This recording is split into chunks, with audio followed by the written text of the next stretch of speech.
friends, how are you today? I hope you're doing well. I wanted to come to you today with a little bit of an update on the mini documentary that I said I was going to be working on about the 5G towers. If you watch my latest vlog, you will know that I am staying in an Airbnb right now in a neighborhood that's kind of at the base of the mountain. And it's very pretty, and it seems like a place where you'd be able to come and clear your head, except for I can't because there are so many 5G towers and electrical wires and an electrical grid that is kind of strangling the area. So Clementine and I set out on a little reconnaissance mission, and we went on a walk, and we ended up on this very beautiful trail that was leading to the mountain. But before we could get to the mountain, we were stopped by a gated community. So there are all these houses in this beautiful community that is blocking access to the mountain. So that means that there is a developer who decided to take what should be every citizen of Las Vegas's backyard, this beautiful mountain landscape, and make it the backyard of only about 20 or 30 people. This is a crime against nature and humanity. It's an offense to God. These people cannot be Native American in spirit. The people who built here and the people who live there are not Native American in spirit, because that is so disrespectful to the land. And the funny thing is, there is a similar thing going on in the other place where there was a ton of 5G towers, Huntington Beach, California.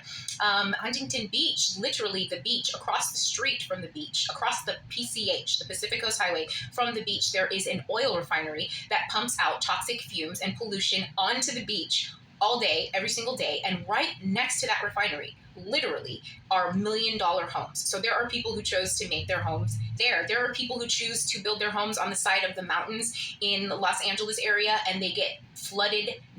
Their houses flood away every single year. Same thing goes on in Florida, where the people cut back the Everglades to build housing developments, and now every time there's a storm surge, it floods the entire panhandle. The Everglades were the buffer from the storm surge. Watching these people do this stuff is like watching the little pigs who have built their house on sand. And a lot of these things is karma. It's just karma. And the crazy thing about the neighborhood where I am is I wouldn't consider it to be too close to the mountain. I feel like you could still have this neighborhood and people could still access the mountain, but people here are paying for being too close to the people who are too close. And it's like you disrespect the land, and the energy of that is going to come back on you. These people are way, way out of line, taking something that should be all of our backyard and making it just theirs.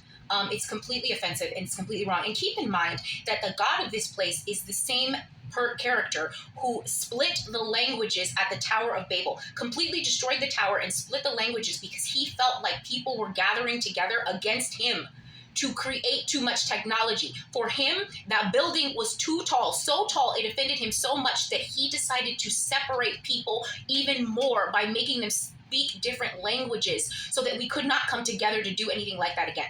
So what do you think he thinks about somebody who built their house at the base of a mountain and took it as their own backyard when it's everybody's backyard? Come on, guys. I mean, like I was talking about in the video yesterday, it's just dumb. It's just dumb behavior, and I'm sick and tired of watching it. And I know the rest of us are sick and tired of living in the aftermath of that kind of negative energy.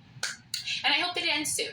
So that is all I have to say for now, and I'll be back later to say something else. And I am working on the documentary. It's just a lot of footage that I have to edit together. But I found some 5G towers on top of a fertility clinic, across the street from a hospital, and on top of a Hebrew preschool, just like the one I went to, all in Las Vegas. And I will show you all of that in my documentary coming soon. All right, see you later.